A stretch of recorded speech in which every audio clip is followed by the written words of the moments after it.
Boa tarde a todos. Essa é uma aula de Estatística 1.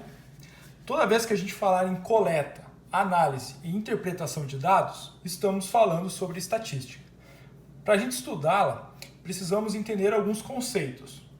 População é um conjunto de elementos. Então, se eu estou falando sobre alunos do segundo ano, a minha população são todos os alunos do segundo ano e nada mais. Amostra. A amostra é uma parte da população que eu vou analisar. Então, se eu estou pesquisando sobre o segundo ano e eu quero descobrir a preferência deles por séries, eu não preciso entrevistar todo mundo para ter uma ideia do que a galera gosta. E sim, eu posso separar um grupo menor e fazer a pesquisa com eles.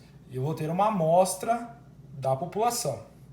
Outra coisa importante é a gente entender as variáveis. Nós temos as variáveis que são qualitativas e as quantitativas. Bom, como o próprio nome diz, qualitativa, estou analisando uma qualidade, um atributo. A cor do cabelo, preto, loiro, ruivo, por aí vai. Quantitativa, eu já estou analisando uma quantidade. Quantas pessoas têm cabelo loiro? Quantas pessoas têm cabelo tal?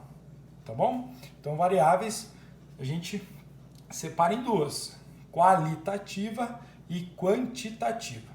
A gente tem também frequência, tá? A frequência absoluta e a frequência relativa. A absoluta são os números como a gente tem.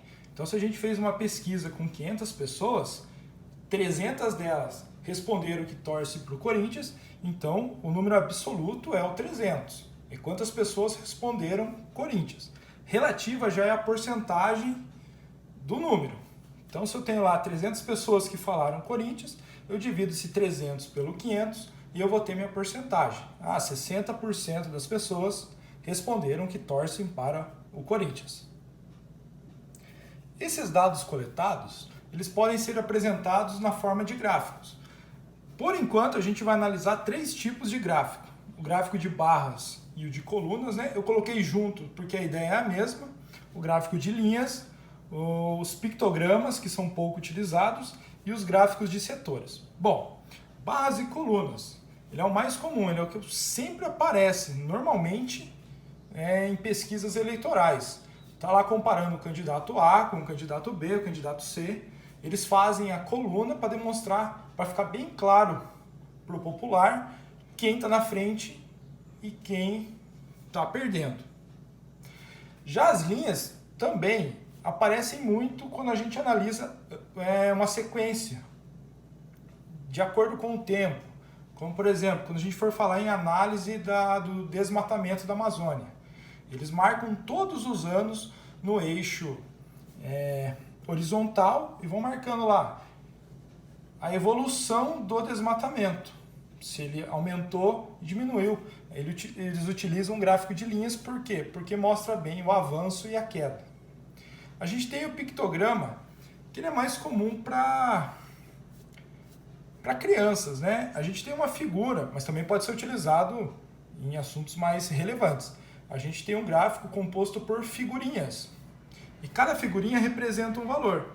No caso ali, não tem objetivo nenhum além de mostrar, a gente está falando que cada bolinha vale 1000. Então, na primeira construção ali, aquelas 3 bolinhas, então, são 3.000. A bolinha do meio apenas uma, né? Então, é 1000. E as 4 bolinhas, 4.000. E a gente tem o gráfico de setores, que vem nesse formato circular, né? Muita gente chama de gráfico de pizza. O que acontece aí? Eles representam o inteiro. Então, é aquela pesquisa que tem que fechar em 100%. Se eu estou falando sobre a preferência de time de futebol, todo mundo que respondeu está ali. Essa porcentagem que está aí sempre tem que completar 100%. E para a gente construir, eu fiz a grosso modo ali o 45%, 20%, 100%, 25%, corresponde a 45% de 360 graus. Corresponde a 20% de 360 graus. Então ali o pedacinho de 10% a gente construiu, né?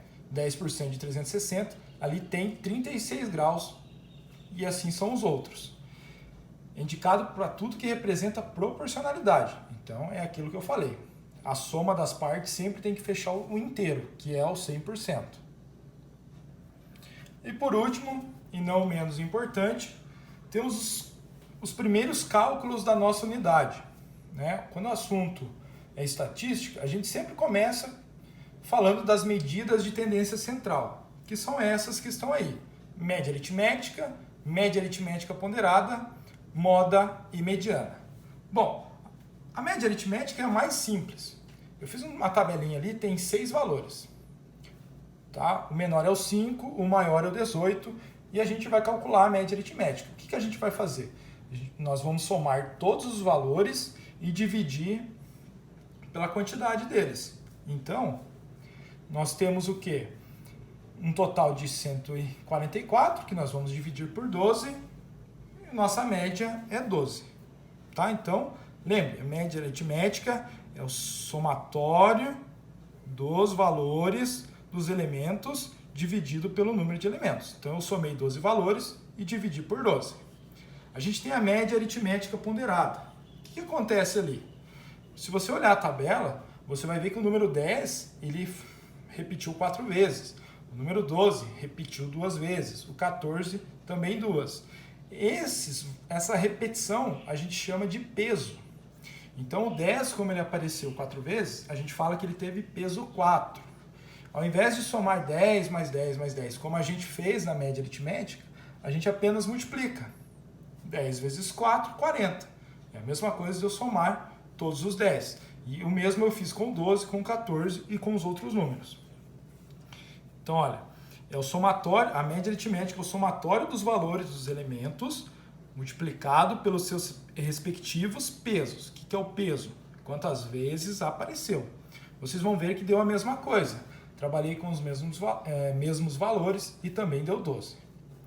A moda é o valor que mais se repete. Então, na nossa tabela, o número 10 apareceu 4 vezes. Então, a minha moda é 10, porque é o valor que mais apareceu.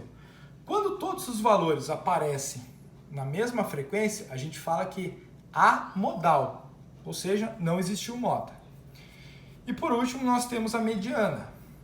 A mediana é exatamente o valor central da nossa sequência. Então, a gente tem que montar uma sequência com os números. No caso, eu coloquei em ordem crescente, mas poderia ser decrescente.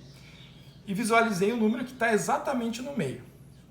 Quando a quantidade é ímpar de valores, se eu tivesse ali 9 valores, 7, 5, 13, 17, eu pegaria exatamente o do meio.